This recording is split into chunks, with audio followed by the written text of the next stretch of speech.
Ave, citoyens de l'Empire. En ce jour, je vous présenterai, à travers ce bref vidéogramme, la plus grande menace qui pèse au-dessus de l'humanité. Cette menace, dont les graines pourries ont été semées par les personnages les plus malfaisants de l'histoire, est d'une telle ampleur que rien parmi toutes les horreurs du passé ne saurait se comparer à cette menace. Cette doctrine de mort, cette abomination sans pareille, fruit d'un esprit morbide et criminel, fait passer la pire des monstruosités totalitaires pour un Éden à peine maculé par la mort. Voici le nom de cette doctrine qui menace la vie, l'annihilationnisme.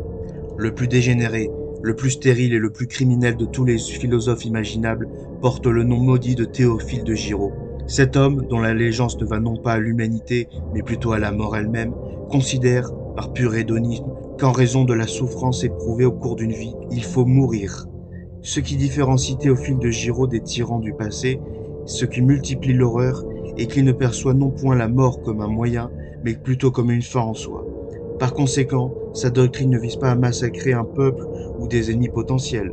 De Giraud veut, si l'on en croit ses propos, abréger les souffrances de l'humanité tout entière, car selon cet énergumène, la vie est une erreur. Il appelle sa doctrine antinatalisme. Nous devrions plutôt qualifier cela d'annihilationnisme, car cet homme et ses fidèles veulent tuer tout le monde.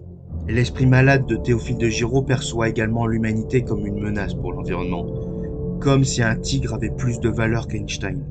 La réponse que nous devons opposer à cette pulsion de mort n'est non point de rendre la vie plus agréable, mais d'avoir une raison de vivre.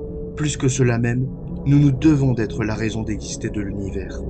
Les annihilationnistes considèrent l'homme comme destructeur, car ils le perçoivent uniquement comme un consommateur. Consommer, c'est consumer c'est détruire. Confucius, dans son éternelle sagesse, a dit à l'un de ses amis « Ce matin, j'ai acheté du pain pour vivre, au retour, j'ai ramassé des fleurs pour avoir une raison de vivre. » En effet, la beauté nous rend la douleur surmontable. Par conséquent, nous devons retrouver cette capacité à nous émerveiller. Ne meurs pas. Si tu meurs, tu ne pourras pas contempler la coccinelle. Cet émerveillement est certes essentiel, mais insuffisant. Nous devons nous-mêmes être la cause de l'émerveillement et de la contemplation. C'est pour cela que notre micronation, l'Imperium Francigenum Ultimum, faisons la promotion de l'art gothique, en particulier de l'architecture. Nous devons certes admirer la beauté de la nature, mais nous devons surtout admirer la beauté de l'œuvre humaine. Nous avons le devoir ultime d'être la raison d'exister de l'univers. Sans l'architecture, la vie est une erreur.